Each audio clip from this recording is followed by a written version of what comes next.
people of the internet. Welcome back to my channel, or welcome to my channel if you're new. Tonight's case is brought to you by, of course, thecrimewire.com. But, of course, before we get started, make sure to like, subscribe, and comment down below. I love hearing y'all's thoughts about anything and everything. And if you have your own Reddit, like, creepy, eerie, uncomfortable story that you like for me to read in a future video, make sure to email this email right here, which is also available in the description down below. The story does not have to be your own, just let me know the details, of course. And lastly, if you're loving the content and you want to show the channel some love, here's my tip jar information, which, like the email, is available down below. Anything is greatly appreciated. Okay, that is enough from moi. Let's get into it. Tonight we're going to be learning about Susan Powell, a Utah woman who is still missing. Susan Marie Powell, 28 years old, seemed to have it all. She was a full-time broker at Wells Fargo and had a young family with 2 little boys, ages 2 and 4.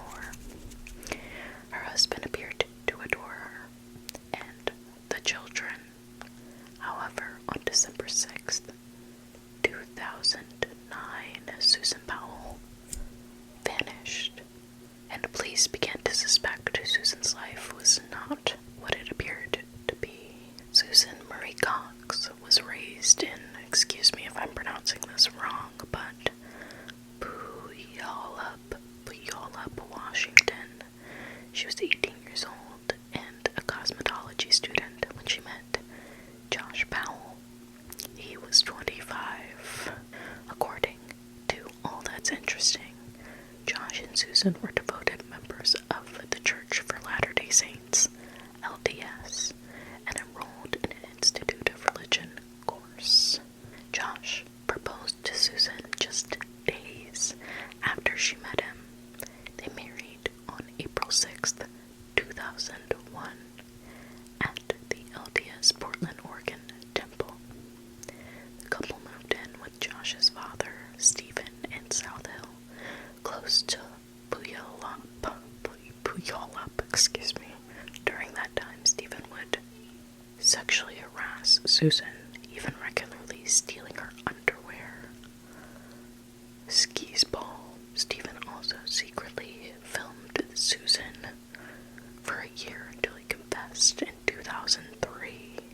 When confronted by Susan, Josh sided with his father, causing great contention in the relationship.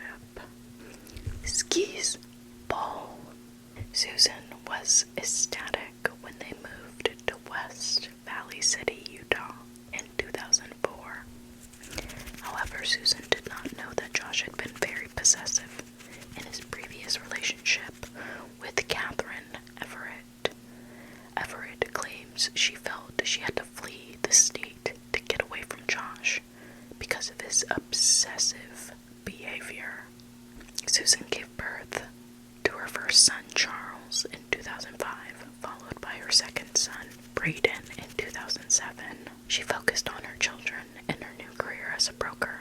Meanwhile, Josh was between jobs, but liked to spend, causing even more agitation in the relationship. In 2007, Josh filed for bankruptcy with more than $200,000 in debt. I'm gonna repeat that. More than $200,000 in debt. Y'all, let me put that in perspective for you. That could buy a really nice middle-class home in Ohio, okay? On December 6th, 2009, Susan went to church with her children. A neighbor stopped by that afternoon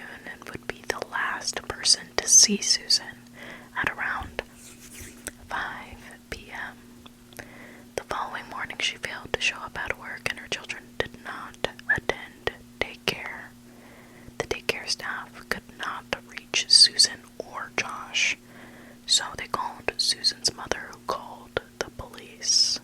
Detective Ellis Maxwell of the West City Police Department went to Susan's home and saw what appeared to be Susan's belongings, and there were no signs of forced entry or an altercation.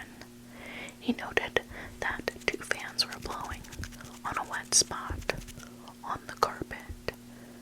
Josh arrived home with the children at 5 p.m. and claimed he had gone out on an overnight camping trip with the kids.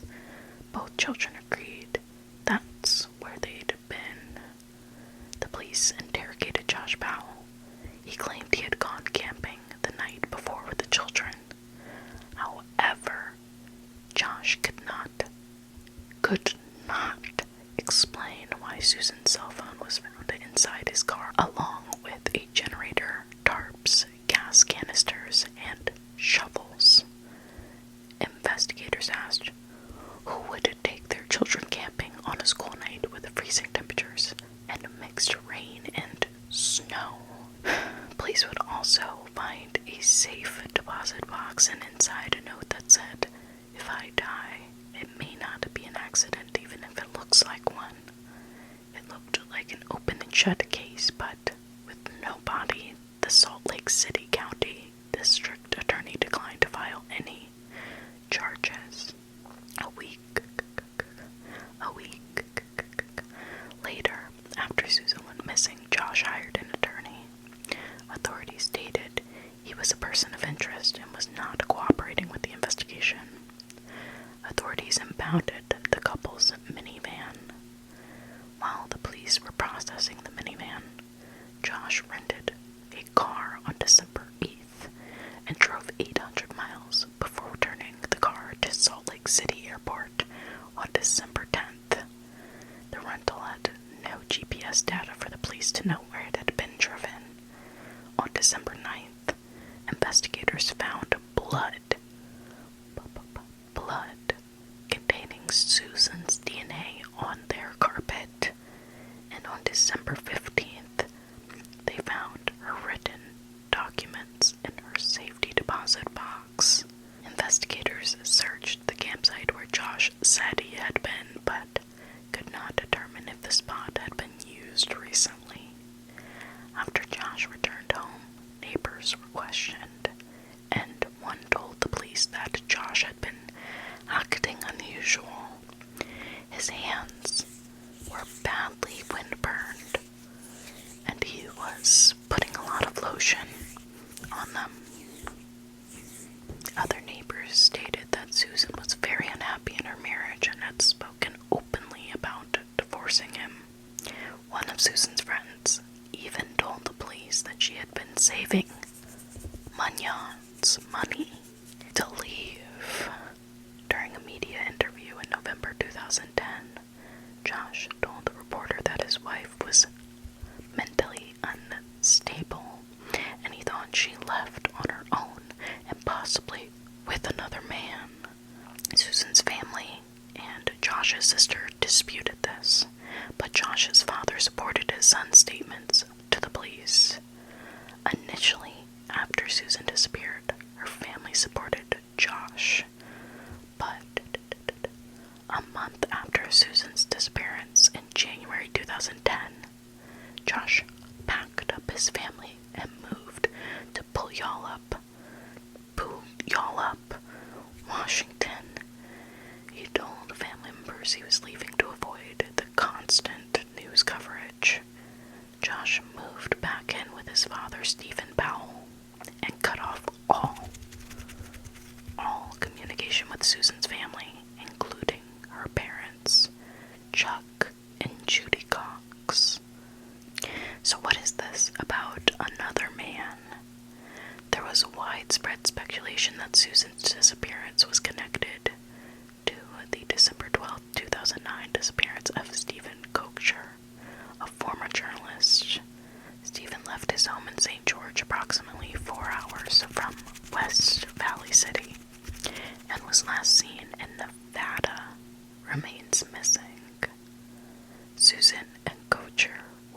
about the same age and vanished within days of each other. So authorities began investigating if the two cases were linked. Josh told others that the two had run away together, possibly traveling to Brazil, where Kocher had gone on a mission trip.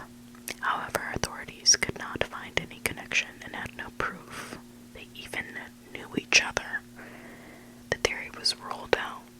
In September 2011, Stephen Powell was arrested and charged with possession of child porn and voyeurism when investigators searched his home for evidence connected to Susan's disappearance. They found more than 1,000 videos of women and young girls being filmed without their knowledge. Some videos showed victims using the toilet, showering, and taking baths. He had made video diaries in which he smelled Susan's underwear and went on and on about his love for her.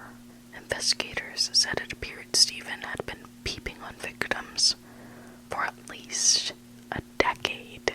Stephen even went as far as taping Susan's head onto photographs of women's nude bodies, along with pictures of him masturbating to a video of Susan. Skis Paul. Skis Paul. Skis Paul.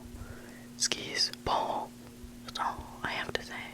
In May 2012, Stephen was convicted of 15 charges and sentenced to 2 years in prison.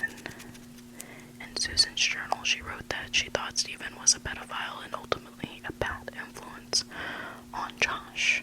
Susan and Josh's 2 children were placed in foster care following Stephen's arrest. The Coxes acquired temporary custody of them. Josh was given supervised visitation twice a week and underwent a psychological exam in his effort to regain custody. He also rented a new home. The psychologist diagnosed Josh with a narcissistic personality and pointed out that while he was attentive and affectionate as a parent, he would regularly say inappropriate things to his sons about Susan's family, despite being told not to. According to the Charlie Project, Josh also believed a militant faction of the LDS had plans to kidnap the children. Josh told the children that the Mormon police had placed Stephen in jail on fabricated charges and were trying to put Josh in jail too. He denied any interest in porn and rejected having any knowledge of pornographic images on his father's computer. Investigators in Utah found approximately 400 cartoons and images with incestuous themes on Susan and Josh's computer in 2009, but investigators in Washington were not aware of this until November 2011, a whole 2 years later. It is now believed that the images were from the previous owner of the computer, as Susan had purchased it secondhand from another LDS member. Regardless, the judge ordered Josh to undergo a polygraph test and psychosexual evaluation before being considered to regain his parental rights. The following weekend, on February 5th, 2012, Josh had visitation with his sons. He let the boys in the house but locked the door so the state caseworker could not enter. He then attacked the children with a hatchet before dousing them with gasoline and setting the house on fire, killing himself and his 2 boys, 5 and 7 years old. Josh left messages for his family and attorney, apologizing for what he did, but none even mentioned his wife.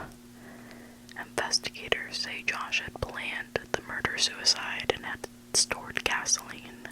He even gave all the boys' belongings away before murdering them.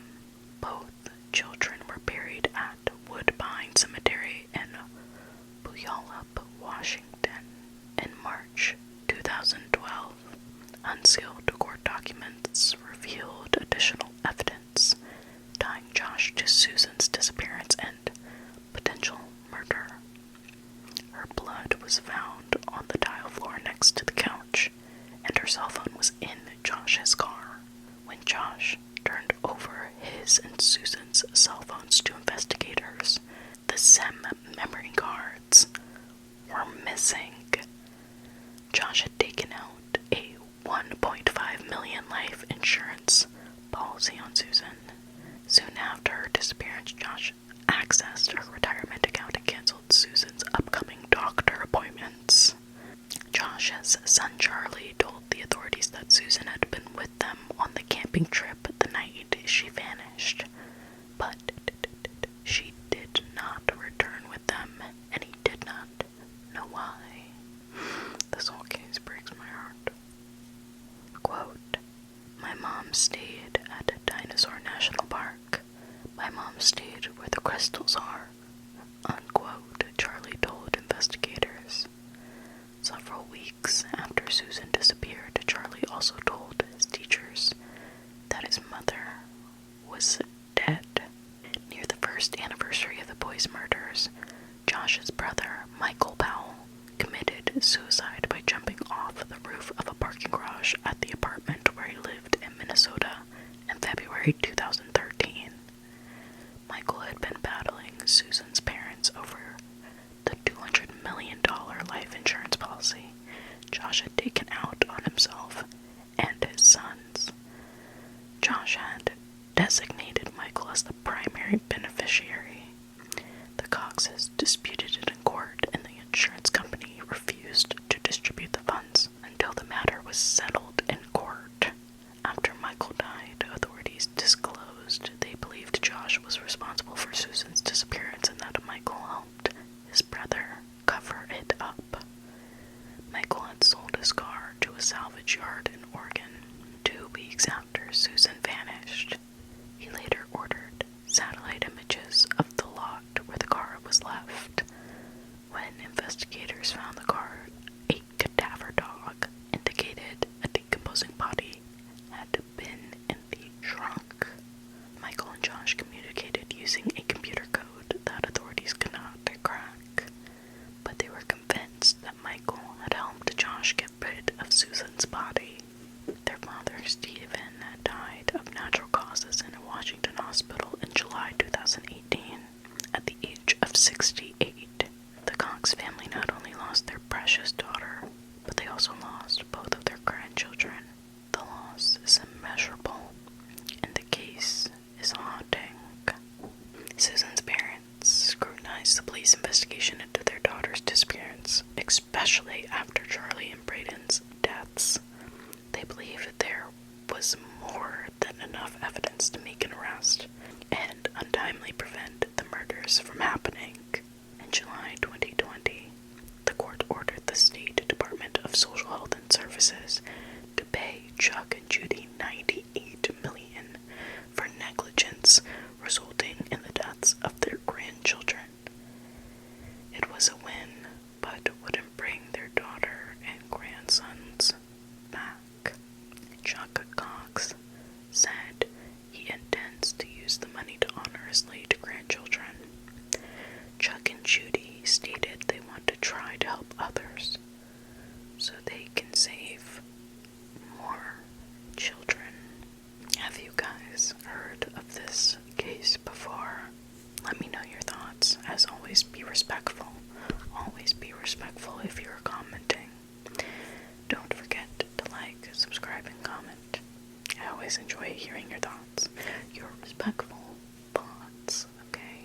If you have your own Reddit-like story that you would like to share with me to read in a future video, make sure to email this email right here, which is also available in the description down below. The story does not have to be your own, just let your girl know the details. Lastly, if you're loving the content and you want to tip your favorite waitress, here's my tip jar information like the email. It's available in the description down below. If you ever feeling so generous, anything is greatly appreciated. Thank you guys for learning about this case with me. I will see you guys next time. nice day.